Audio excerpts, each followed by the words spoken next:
Judas, capítulo 1, versículo 3, diz assim: Amados, embora estivesse ansioso por lhe escrever acerca da salvação que nós compartilhamos. Ao mesmo tempo, Filipenses 4, 6 diz assim: Não andem ansiosos por coisa alguma. E agora, quem está certo? Judas Tadeu ou Paulo? Quem que a gente deve ouvir? Quem dos dois nós devemos obedecer? Bom, você já deve ter imaginado, hoje nós vamos falar sobre ansiedade e eu sou o Pastor Alan. Essa é mais uma Quinta Teológica.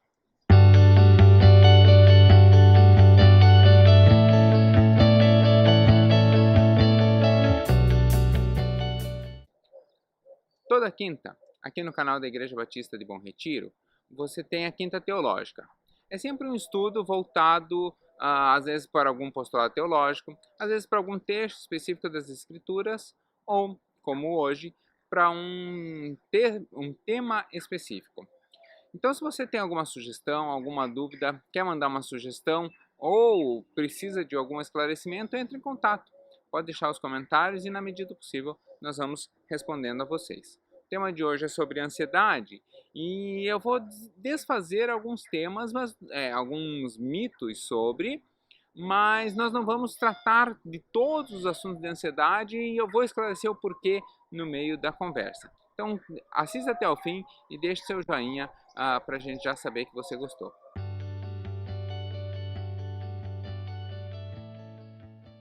Ansiedade é um tema bastante recorrente num gabinete pastoral. É muito comum as pessoas procurarem pastor porque não conseguem lidar com a sua ansiedade, que isso as tem machucado, e há um tipo específico, uma questão sintomática específica de ansiedade que nós vamos tratar um pouquinho para frente, que eram trazidos ao gabinete pastoral. Mas antigamente era muito fácil, os pastores falavam assim, Filipenses 4,6 diz, não andem ansiosos por coisa alguma, mas em tudo, pela oração e súplicas, com ações de graças, apresente seus pedidos a Deus. Então, a pessoa saía dali pronto. Já sei que eu não posso ficar ansioso, e se eu ficar ansioso é pecado, e aí a pessoa saía ansiosa e com o peso do pecado. Estava resolvido o gabinete pastoral, mas não estava resolvido o problema da pessoa. Hoje a prática pastoral já mudou. Hoje nós não nos preocupamos em dar uma resposta para a pessoa, mas dar um aconselhamento e um acompanhamento para essa pessoa. Isso é diferente, né? Dar uma resposta é simplesmente resolver pontualmente uma questão. E a resposta de Filipenses 4,6 já resolve. Não fique ansioso e pronto, acabou. A ideia hoje é muito mais profunda. É compreender a ansiedade, compreender como ela se opera e, a partir daí, então, auxiliar na descoberta da cura. Por isso, eu separei algumas perguntas que vão ser a base da reflexão que nós vamos fazer hoje, é a base do entendimento que nós vamos ter hoje. A proposta hoje é trabalhar em cima de 4 perguntas e a partir delas compreender o tema para entendermos e descobrirmos uma cura. Vamos lá, as perguntas são: o que é a ansiedade? Se existe algum aspecto bom, uma ansiedade boa ou normal? Como saber se eu sou ansioso? E principalmente, como tratar? Será que você consegue assistir esse vídeo até o final? Ou está ansioso já para saber qual é a resposta das perguntas? E principalmente da quarta? Pois é, a quarta eu vou tratar só no final. Tem inclusive um exercício físico para a gente fazer, que eu só vou passar. É o último do último do último dos pontos, tá? Então você vai ter que ver até o final para você entender. Primeiro de tudo, a gente precisa entender que a ansiedade é um sentimento, é uma produção sentimental, é algo que nós produzimos e tem sim o seu lado bom, tem o seu lado normal, tem o seu lado que é corriqueiro e que todo mundo, mais cedo ou mais tarde, vai sentir determinada ansiedade. A ansiedade, então, é uma sensação interna de apreensão, de insegurança, de desconforto ou de preocupação, de inquietação que que produz um resultado físico. Né? Os resultados físicos são os mais variados. Vai ter gente que vai ter taquicardia, tem gente que vai ter tremor, tem gente que vai ter sudorese, vai suar muito, alguns vão gaguejar, vão ter dificuldade respiratória, dor de cabeça. o número de sintomas é enorme que podem refletir uma ansiedade. Mas a ansiedade, ela é um sentimento que tem uma razão de existir e que, a partir dali, ela vai se manifestar de uma maneira. Ansiedade por si só não é pecado. É normal nós sentirmos ansiedade em determinadas situações. Aliás, não sentir ansiedade em situações que normalmente você sentiria é algo preocupante. A não ansiedade ou não ter os sentimentos efetivos do que você realmente deve sentir quando há uma causa para isso é bastante preocupante. É tão preocupante quanto ser ansioso fora da medida. Então, compreender o que é ansiedade, ou compreender de onde vem a ansiedade, é um passo natural para nós entendermos se estamos lidando bem com essa situação ou se há algo que precisa ser cuidado, algo que precisa ser tratado. Então, nós precisamos, primeiro de tudo, entender quais são as causas da ansiedade. E aí eu pontuei aqui algumas. Por exemplo, a primeira causa que eu pontuei aqui é uma ameaça. Então, se sentir ameaçado é uma causa natural de ansiedade. Por quê? Porque a ameaça é uma promessa. É alguém ou alguma situação que fez uma promessa de alguma violência, de alguma agressão, e aí você não sabe quando efetivamente isso vai acontecer. Então, os sentimentos que são produzidos enquanto essa ameaça não se concretiza, esses sentimentos são sentimentos de ansiedade. Você fica em alerta o tempo todo, esperando que aquela ameaça aconteça. Existe no direito, inclusive, um sistema chamado de legítima defesa putativa. O que é isso? Olha que curioso. Vamos supor que uma pessoa te ameaça. Ameaça que vai te matar, ameaça que vai te dar um tiro, que vai te agredir. E aí você passa, por exemplo, a andar armado esperando esse dia. Aí um dia você está numa rua e aquela pessoa, a rua deserta, e aquela pessoa de longe está vindo em sua direção. E aí essa pessoa coloca a mão dentro do casaco. Você reage, saca sua arma e atira e mata a pessoa. Quando a pessoa cai, ela cai com um cartão na mão dizendo que era brincadeira. Ora, você tinha uma ameaça e você reagiu antes da agressão em si acontecer. Mas isso é uma reação natural da ameaça que você já estava sofrendo. Então, a ameaça, tanto de fazer quanto de perder algo, tal, a ameaça ela naturalmente nos provocará uma ansiedade.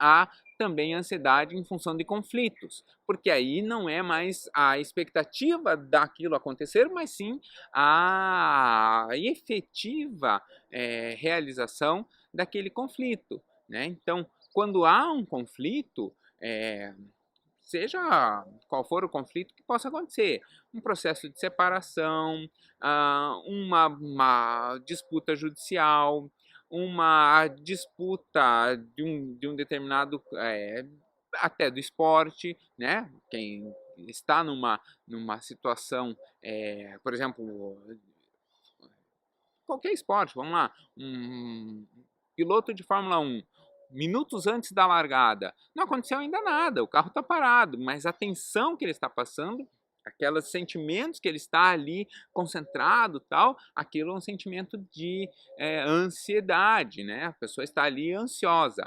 Olha que curioso, há um esporte, desculpe, há um esporte chamado arco e flecha, né? Os atiradores de arco e flecha, ou até os atiradores de armas de fogo mesmo, eles trabalham de tal forma que eles conseguem controlar através da respiração, conter a sua ansiedade. E há campeões olímpicos, recordistas mundiais, eles conseguem chegar ao ponto de atirar, por exemplo, ou disparar a flecha entre uma sístole e uma diástole, ou seja, entre a hora que o coração contrai, que o coração expande, há um período ali de normalidade do coração. Então, não há um movimento muscular e aí ele tem total controle muscular da mão. Então, eles treinam tanto e contém tanto a ansiedade que eles atiram entre um batimento cardíaco e outro. Por quê? Porque são atletas de altíssimo desempenho. Então, dentro de um conflito, é natural sentirmos ansiedade. Também é natural sentir ansiedade diante de um medo, seja um medo de uma frustração, seja um medo da não realização de um plano ou de algum medo que você sente. Então, diante de uma situação hipotética na qual você naturalmente tem medo, é natural surgir a ansiedade. A ansiedade também surge diante de necessidades não satisfeitas. E aí você tem os mais variados desejos por sensações.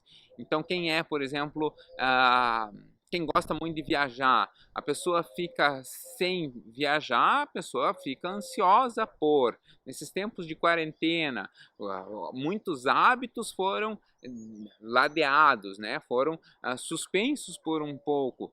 Agora estamos voltando a. Então, essa ansiedade é natural que apareça. Também há causas fisiológicas, às vezes alguns remédios, alguns efeitos colaterais de determinados remédios, às vezes até determinadas doenças, às vezes dores crônicas. Eu, por exemplo, tenho uma artrite que de vez em quando me deixa quase sem poder andar. Quem é mais velho aí do Bom Retiro lembra que durante um bom tempo eu andei de bengala até descobrir a causa e aí descobrir efetivamente o remédio. Então eu andava de bengala. Hoje em dia, quando eu começo a sentir as dores, eu já fico, ai meu Deus, lá vem de novo, lá vem a minha dor, minha velha companheira, o meu espinho na carne, como dizia Paulo. E esses dias mesmo, semana passada, eu tive uma crise tremenda. E aí tomei o remédio. E o remédio levou 3 dias para fazer efeito. Até lá o coração tava. Ai, tô tomando remédio, não faz efeito e vou tomar de novo o remédio. E a vontade era tomar a cartela toda, mas também não pode. Então, essa ansiedade é natural acontecer. Mas existem remédios e alguns efeitos colaterais que eles potencializam a ansiedade. Né? Então existem remédios que são chamados de ansiolíticos, que são exatamente para cortar a ansiedade, mas existem às vezes remédios para outros fins que eles vão potencializar essa ansiedade. Né? Então isso é natural acontecer. Então nós precisamos entender que há eventos que naturalmente vão trazer ansiedade para nós. Do mesmo modo, há 3 pontos que eu preciso que você entenda. Eu estou falando aqui de ansiedade natural, de ansiedade normal. Há 3 estágios de ansiedade que vão mostrar como que pode acontecer ou não. A primeira de todas é uma ansiedade normal, que é uma ansiedade que tem causa e efeito. Ou seja, há uma causa, eu estou no primeiro dia de aula numa nova universidade, em um novo curso. Se eu não me sentir ansioso, eu estou com algum problema. O seminarista ou alguém vai pregar pela primeira vez. Se a pessoa não se sentir ansiosa, tem algum problema. É natural que a pessoa se sinta ansiosa, né? Há uma causa e há um efeito. A questão é que ela seja proporcional. Então a pessoa, por exemplo, vai pregar pela primeira vez. Tá tão nervoso, mas tão nervoso que fica gaguejando, não consegue falar, não lembra de nada, não, né? Se eu for pegar os meus primeiros roteiros de pregação, eu colocava até bom dia, cumprimentar, orar. Por quê? Porque eu sabia que estando ali no roteiro, eu ia seguir o roteiro, ele era a minha segurança, e assim eu lidava com a ansiedade. Então, uma ansiedade que tem a causa e cujo efeito seja proporcional à causa, ok, é uma ansiedade normal. Há a ansiedade traumática. A ansiedade traumática, ela é quando ela está baseada em causas anteriores. Então você ainda não viveu aquela situação, mas antes de viver aquela situação, você viveu situações similares, próximas, parecidas em situações anteriores. Por isso, a tua reação nesse instante, ela é muito maior do que efetivamente acontece. Tive uma colega de faculdade que durante o curso, cada vez ela era super inteligente, super capaz, mas cada vez que ela ia fazer uma prova, ela ficava vermelha, tinha brotoeja, ela ficava nervosa, as mãos suavam. Por quê? Porque durante o ensino médio, ela passou por um processo em que um professor não foi, o professor foi ríspido e agressivo com ela durante o período de prova. Então aquilo criou nela de que se ela estivesse fazendo prova, ela estava sob tensão. Então, depois que descobriram isso, os professores deixaram de dar prova. O que eles faziam? Atividades valendo nota.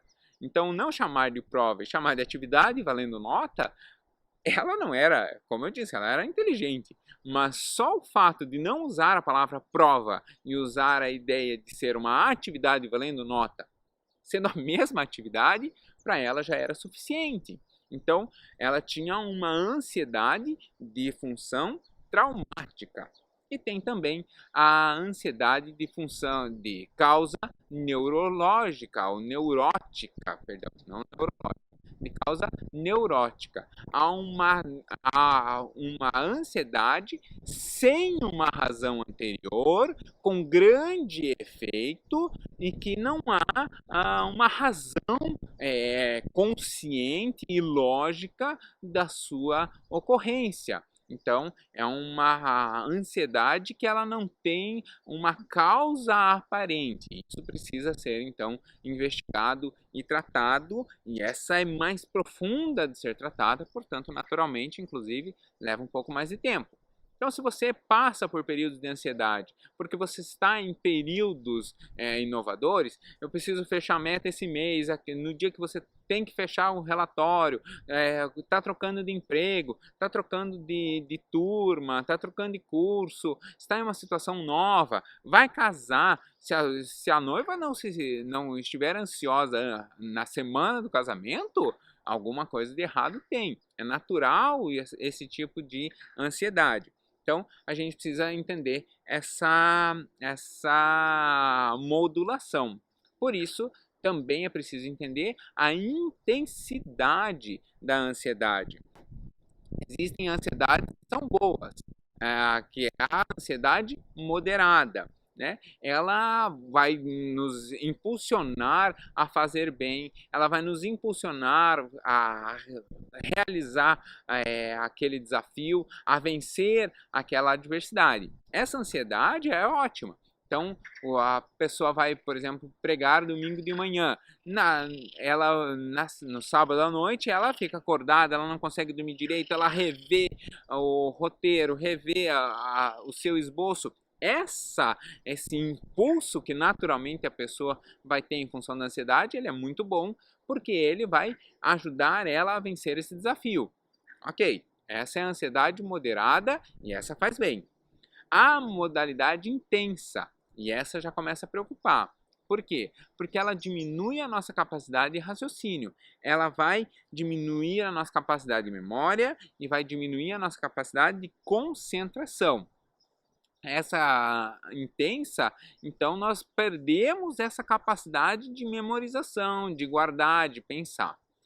Há ainda uma ansiedade pior, que é a ansiedade aguda. A ansiedade aguda ela vai juntar a falta de memória, a falta de concentração, ela vai juntar um reflexo físico. Então a pessoa ela não vai lembrar e ela não consegue, por exemplo, folhear, né? A pessoa vai usar um texto, por exemplo, de Apocalipse e começa a procurar do começo da Bíblia, né?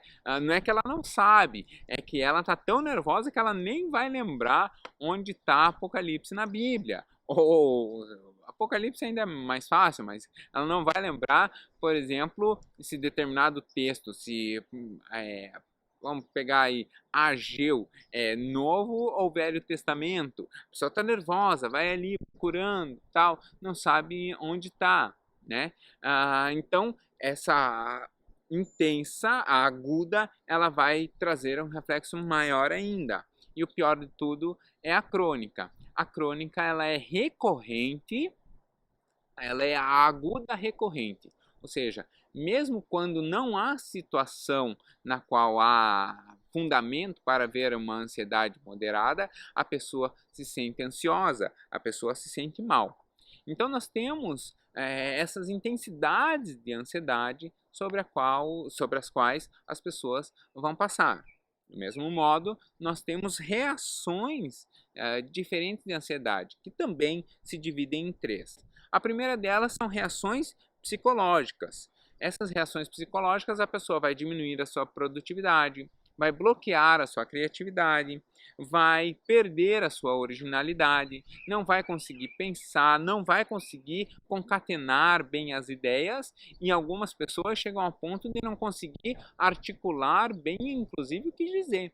Né? A pessoa gagueja, a pessoa perde a voz, pessoas que ficam roucas se você precisar falar em público, e assim, é natural, ou seja, a pessoa não provocou aquilo, é uma reação do corpo.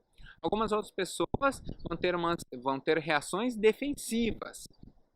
Então, elas vão lançar culpa sobre outras pessoas, vão buscar, e isso é muito comum, e vão buscar fontes de escape. Então é nessa questão que, por exemplo, as pessoas buscam escape no álcool, buscam escape em drogas, em promiscuidade, né, em uma conduta sexual indevida. Então são modos da tensão, da ansiedade produzida, a pessoa tenta produzir modos de escapar dessa tensão, dessa reação corpórea em fontes de escape, né? E aí pode ser o álcool, pode ser as drogas, pode ser normalmente essas três frentes: álcool, drogas ou alguma fonte de promiscuidade sexual. Mas também há reações que são espirituais, e aí elas se dividem em duas frentes que são muito claras. A primeira delas é a pessoa ter aversão a frequentar a igreja, a conversar com alguém da igreja, aversão a ler a Bíblia, aversão a ter contato, a ouvir um hino, a ouvir uma música gospel. A pessoa tem aversão a qualquer manifestação religiosa, especialmente ir ao culto, por exemplo, é a primeira atitude desse tipo de reação. Mas há o outro lado também, né? Então, pessoas que não sabem lidar muito com a ansiedade e têm uma reação espiritual, que é a reação de uma religiosidade extrema. Então, tudo passa a ser pecado, tudo passa a ser imperdoável. A pessoa compreende o amor de Deus, mas não consegue aceitar o amor de Deus. Olha para o outro e fala, olha para a irmã pintou o cabelo porque a irmã é vaidosa, vaidade é pecado, a irmã vai para o inferno. Tá passando uma notícia na TV, televisão é coisa do demônio. A pessoa passa a enxergar demônio em tudo, tudo é pecado, tudo é proibido. Então, de qualquer maneira, tanto um lado quanto o outro, a gente pode ver que é um desequilíbrio. A pessoa saiu da sua normalidade em função da ansiedade. E como tratar então a ansiedade? Bom, a ansiedade se trata por três frentes também. A primeira frente é a frente médica.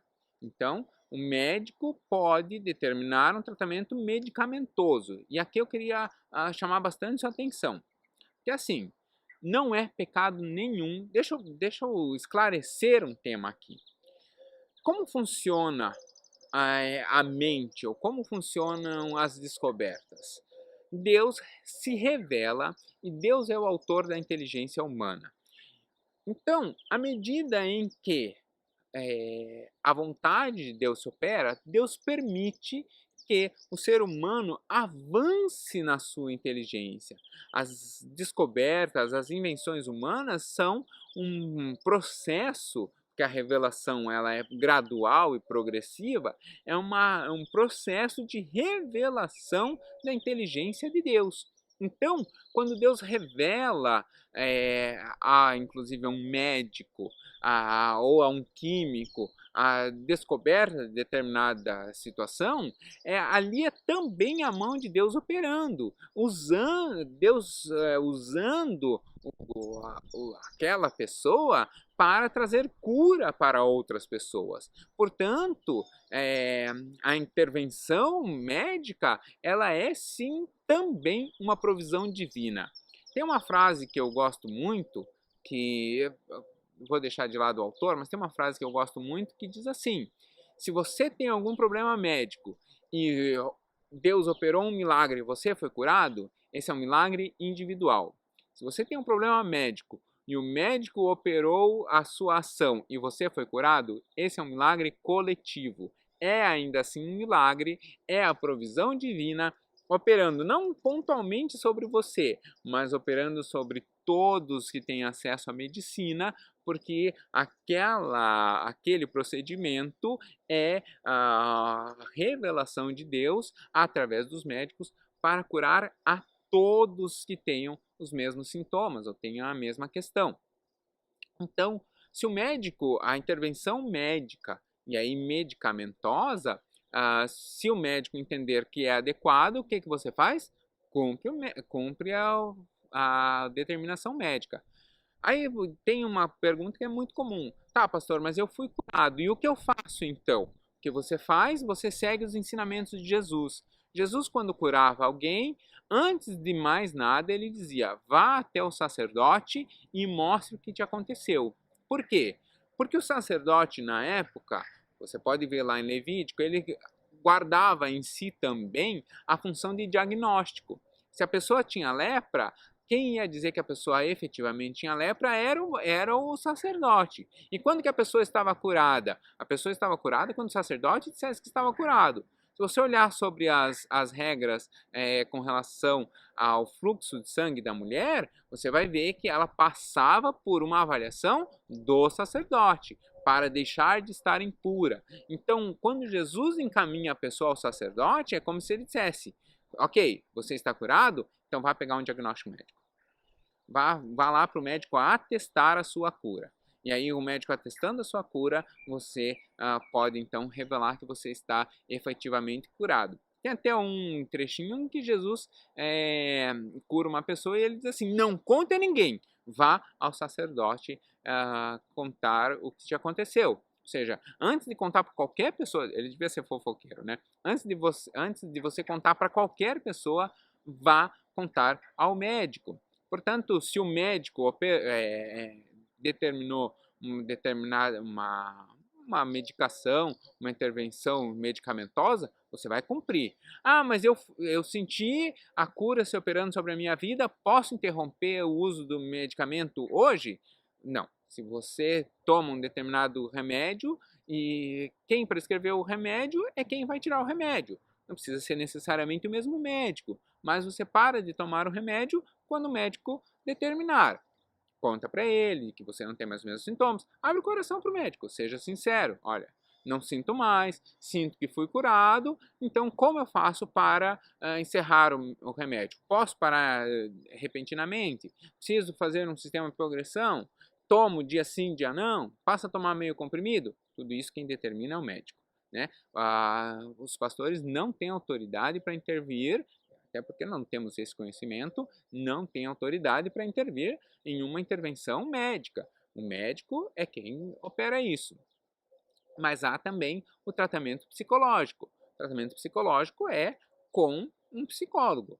É realizado dentro da psicologia, dentro dos princípios psicológicos. Então, as mesmas determinações do médico valem para o psicólogo.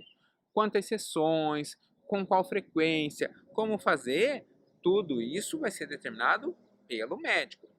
Mas há também aquela que é a que nós atuamos, que é o tratamento prático, as ações práticas para isso. E algumas eu queria compartilhar com vocês. Por exemplo, respirar profundamente algumas vezes por dia. Se você já notou, quando nós ficamos nervosos, nós normalmente temos dor de cabeça. A dor de cabeça é por falta de oxigenação. No nervosismo, a nossa respiração fica ofegante e nós respiramos pouco. Portanto, o nosso corpo fica tenso, nós ficamos mais alertas, mas isso naturalmente nos traz uma dor de cabeça. O contrário também a gente pode perceber. Pode ver, à noite, quando você vai dormir, você respira mais profundamente e por isso você respira com mais calma. Quando você não está fazendo isso, o teu corpo te impulsiona a isso porque você começa a bocejar, então você tem uma troca de ar mais profunda e aí você naturalmente passa por um processo de relaxamento. Então, durante a ansiedade, nós paramos de respirar, não é que a gente para definitivamente, mas nós deixamos de ter uma respiração profunda. Então, respirar atenciosamente é um ótimo passo para lidar com a ansiedade. Praticar um esporte ou alguma atividade física, pode ser simplesmente uma caminhada. Essa é uma forma de lidar com a ansiedade. Cansar, né? Cansar o corpo faz com que a ansiedade se desfaça. Evitar tomar comidas ou bebidas estimulantes. Comida muito apimentada, café, chá, que tem muita cafeína. Chá é difícil ficar sem, né? Mas Coca-Cola, tal. Chá, se você não consegue ficar sem, eu te entendo, né? Mas Coca-Cola, café, essas bebidas estimulantes, em períodos de ansiedade, é bom evitar. Também alongar-se, né? Porque naturalmente em momentos de ansiedade e tensão, o corpo fica tensionado. Portanto, quando a gente se estica, quando a gente se alonga, estamos fazendo com que as fibras musculares que ficam tensionadas, elas se reposicionem e aí você passa por uma reação física de natural afastamento da ansiedade, né? E há também uma observação dos seus pensamentos e sentimentos. Então, se você está ansioso sem uma causa aparente, para, senta, respira, e ao final eu vou ensinar um exercício para respirar. Para, senta, respira e tenta perceber de onde vem esse sentimento de ansiedade. Por que você está ansioso? O que aconteceu para que isso te deixasse ansioso? Por que você está reagindo dessa maneira nesse instante? Então, observar-se, compreender cognitivamente mesmo, né? Compreender de onde veio esse sentimento e por que esse sentimento surgiu nessa hora é algo natural para o processo.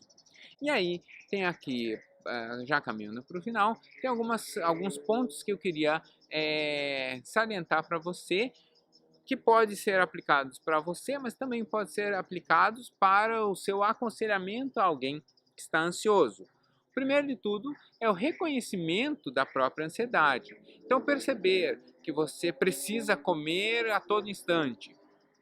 Eu fiz uma cirurgia que eu preciso comer a cada 3 horas, mas chega épocas em que eu estou ansioso, em que eu reflito a minha ansiedade na comida. Então eu já percebi, porque hoje eu consigo comer muito menos, eu já percebi que se eu como muito e que aquilo já me dá uma reação, opa, estou ansioso. E aí eu paro. Por que eu estou ansioso? O que está acontecendo? Por que eu estou assim? A última vez que eu notei isso era a semana de avaliação aqui do doutorado. Então eu tinha feito 6 matérias e tinha 6 trabalhos para apresentar em uma sexta-feira. Tinha 6 provas orais em uma sexta-feira, 6 pequenas bancas para serem vencidas em uma sexta-feira. O que aconteceu na quinta? Na quinta eu estava nervoso, né? Na quinta eu estava ansioso, na quinta eu estava preocupado. E aí me forçando, inclusive, a dormir para poder descansar bem para sexta-feira e fazer as atividades. Então, não é fácil. Mas perceber isso é parte do tratamento. Outra, diminuir a tensão. Então, se você, por exemplo, ficar nervoso com discussões, com determinadas discussões que tem, por exemplo, nas redes sociais, eu escrevi para uma pessoa da minha família, falei, ó, por favor, não me mande mais notícias sobre política, porque se você não notou, eu contabilizei. Você me mandou 12 mensagens, era pelo Facebook, você me mandou 12 mensagens aqui pelo Messenger e eu não respondi nenhuma. Se você ainda não notou, essas notícias sobre política não me fazem bem, eu não quero saber, eu não quero, eu posso ficar longe delas. Então, é uma tensão desnecessária com a qual aquela pessoa, talvez no maior dos carinhos e no maior das boas vontades, estava querendo, olha, veja essa notícia, veja essa notícia. Não, não quero ver. Eu consigo viver sem. Eu posso viver sem essa notícia. Então, eu diminuo a tensão. Se você lida com uma pessoa que passa por crise de ansiedade, você também faz isso. Você nota que essa pessoa está ansiosa, dê para ela, você está ansioso, deixa de estar ansioso, você está botando mais pressão em cima da pessoa. Então, talvez sentar e conversar. Por que você está ansioso? O que está acontecendo que você tem lidado assim? Ou por que você reage dessa maneira diante de tal situação? Como que eu posso te ajudar? Né? Então, diminuir a tensão ajuda bastante. Demonstrar amor. Né? Amor é a chave para vencer qualquer batalha que nós enfrentamos. Então, a Bíblia fala, 1 João 4, versículo 18, vai falar exatamente isso. O amor lança fora todo o medo. O amor vence, é pelo amor que nós vencemos. Então, demonstrar amor para essa pessoa. Ei, você vai fazer a prova? Pois é, a prova você vai estar sozinho, mas você não está sozinho na jornada. Nós estamos caminhando junto. Vai dar tudo certo. Seja qual for o resultado, vai dar tudo certo. É muito bonitinho aqui em Portugal, que as lojinhas, é muito comum aqui no comércio, eles estão colocando cartazes, muitas vezes com desenhos de criança, e normalmente colocam a frase assim, tudo vai ficar bem. Então você passa em um determinado lugar, tem lá um desenho de uma criança, escrito tudo vai ficar bem. Há uma saudade guardada no fundo do peito, no olhar de todos nós. Quero dar-te aquele abraço, rir de cansaço, ouvir a tua voz. E de seremos 1000 corações, e de 1000 uma só voz, e de 1000 seremos orações, todos juntos seremos nós. E nesse encontro perfeito, nada nos pode separar. Somos todos do mesmo jeito. Aqui nós costumamos caminhar, eu e a Daniele, nós caminhamos muito pela ria, né? Em volta ali da ria, que eu já mostrei para vocês, e aqui você vai ter um card mostrando a ria e os moliceiros aqui de Aveiro. Então, essa caminhada que a gente faz, nós passamos do lado de um asilo, né? Uma casa de idosos, que é muito comum aqui em Portugal. E daí na parede tem assim um arco-íris com umas estrelinhas e embaixo escrito, tudo vai ficar bem. Então a ideia de que a pessoa não está sozinha, de que a pessoa não está caminhando sozinha, e que aquela pessoa ela é amada, é algo muito bacana para lidar com a ansiedade. Um outro passo é identificar as causas. Você compreender quais causas te deixam ansiosos, né? Quais causas te criam ansiedade. E aí você, dentro do possível, ou se prepara para isso, ou, quando possível, evita essas causas, né? Então esse é um processo natural para lidar com a ansiedade. Uma outra questão para lidar com a ansiedade é a intervenção. Você permitir que o outro intervenha na sua vida, ou você intervir na vida do outro. Se você vai intervir na vida do outro, isso sempre tem que ser feito com um máximo de amor, cuidado e carinho, buscando o bem do outro, não trazendo mais um julgo sobre a sua vida. Então você fazer isso com calma, com parcimônia, compreendendo que o outro está sobre uma ansiedade por um período de tensão, então isso é essencial e o auxilia. E dar apoio, encorajando essa pessoa para ela encontrar a busca, né, para essa pessoa encontrar as soluções e para ela passar pelos processos de cura, né? Ah, em especial, ter com essa pessoa uma prática cristã. A pessoa que sofre de ansiedade é uma pessoa que o discipulado, o caminhar um a um, que é essencial e é uma demonstração de amor, o caminhar um a um é base desse processo de cura da ansiedade. Antes de nós orarmos e para encerrar de vez, eu queria ensinar para vocês um exercício. Esse é um exercício que eu aprendi com uma psicóloga e que ela me ensinou e disse: olha, sempre que você quiser praticar, você pode praticar sem problema nenhum, mas sempre que você quiser ensinar para alguém, você também o faça sem problema nenhum. Então, eu tenho a autorização dela para fazer. O exercício chama 5, 10, 15 e eu faço ele quase todo dia na hora de dormir. Provavelmente você não vai conseguir fazer ele de começo, e eu também não conseguia de começo. E ele chama 5, 10, 15 porque ele é um exercício de respiração, de 5, de 10 e de 15. E que consiste assim: você vai puxar o ar em 5, vai prender em 10 e vai soltar em 15. É um modo forçoso de você fazer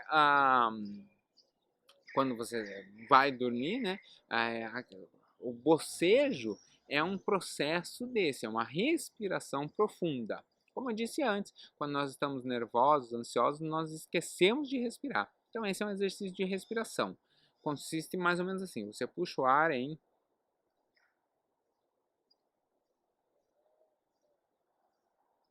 esse ar que você puxou em 5, eu estraguei o exercício agora, né? Mas esse ar que você puxou todo em 5, você segura por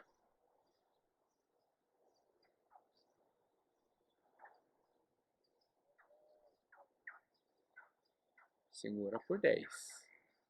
E aí você vai soltar ele em 15. Então, de novo, enche o pulmão de 5, segura em 10 e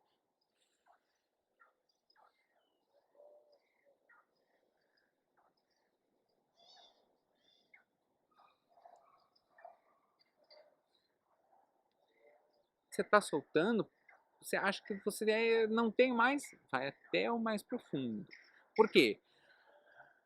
A próxima respiração em 5, o seu pulmão vai estar bem esvaziado. Esse ato de soltar todo o ar e puxar novamente o ar, ele naturalmente provoca em nós esse processo de oxigenação e de calma. É assim, inclusive, que somos criados, né? Nós somos criados pelo ar entrando nos pulmões, né? O som do sopro divino, que é Ruach, é assim que a vida se opera no ser humano. Então, cuidar desse ar, respirar profundamente, é um processo de natural lidar, uma reação física natural para lidar com a ansiedade, que você pode fazer, inclusive, nos momentos de tensão. Tá fazendo a prova, tira ali um tempinho para você respirar com atenção. É muito comum em exames como Enem, vestibular, o aluno esquecer de respirar. Eu, quando dava aula para o ensino médio, eu sempre dizia isso para o aluno: repare que você, muitas vezes, não está com sede, não está com fome, não está com dor de cabeça. Você está esquecendo de respirar. Então, um exercício como esse ajuda bastante. Eu espero realmente que você não tenha, primeiro, vergonha de procurar ajuda. Segundo, não se sinta julgado ou culpado ou com peso do pecado se você realmente precisa de ajuda. Terceiro, não ache que não precisa ter medo nem vergonha de procurar ajuda de psicólogo ou ajuda médica ou de ambos. Ouça, E se algum seu discipulador ou seu pastor, se assim, olha, você já pensou de talvez procurar um psicólogo ou de procurar um médico para tentar lidar com isso, tal? Ouça eles também, porque são pessoas de fora que estão vendo você, vendo a situação e estão fazendo isso com amor, né? Então, tanto nas suas ansiedades quanto nas ansiedades dos outros com os quais você convive, espero profundamente que o amor de Deus se opere sobre a sua vida e que assim você possa passar por esse período. Vamos orar? Senhor, nós queremos colocar sobre os teus pés a vida de cada um que está assistindo o vídeo de hoje. Que nós realmente possamos lançar diante do Senhor toda a nossa ansiedade, tudo aquilo que nos tira da normalidade e nos tira do equilíbrio. Que a tua palavra seja viva e eficaz sobre a nossa vida e que a única ansiedade que tenhamos, ou o único anseio, o único desejo que tenhamos é de cumprir a sua vontade sobre a nossa vida em Maranata e de receber tão prontamente o Senhor Jesus sobre a nossa vida. Eu abençoo a vida de cada um, peço que o Senhor esteja operando cura sobre a vida de cada um, tirando a ansiedade que nos desfaz, a ansiedade que nos machuca, a ansiedade indevida sobre a vida de cada um, e que nos momentos em que naturalmente nós nos sintamos ansiosos, que isso nós possamos reconhecer que o Senhor tem cuidado sobre a nossa vida, que o Senhor tem cuidado de nós e que por isso podemos caminhar tranquilos. Eu abençoo a vida de cada um, em nome de Jesus. Amém. Deus abençoe a sua vida. Curta essa mensagem, pode enviar ela para alguém que você acha que se aplica. Se você acha que ela se aplica para alguém de sua família, manda o link para essa pessoa. Se você dá uma olhada no playlist, nos outros estudos, para a gente também, para você também poder abençoar a vida dessas pessoas nos nossos outros estudos, tá bom? Deus abençoe. Tchau, tchau.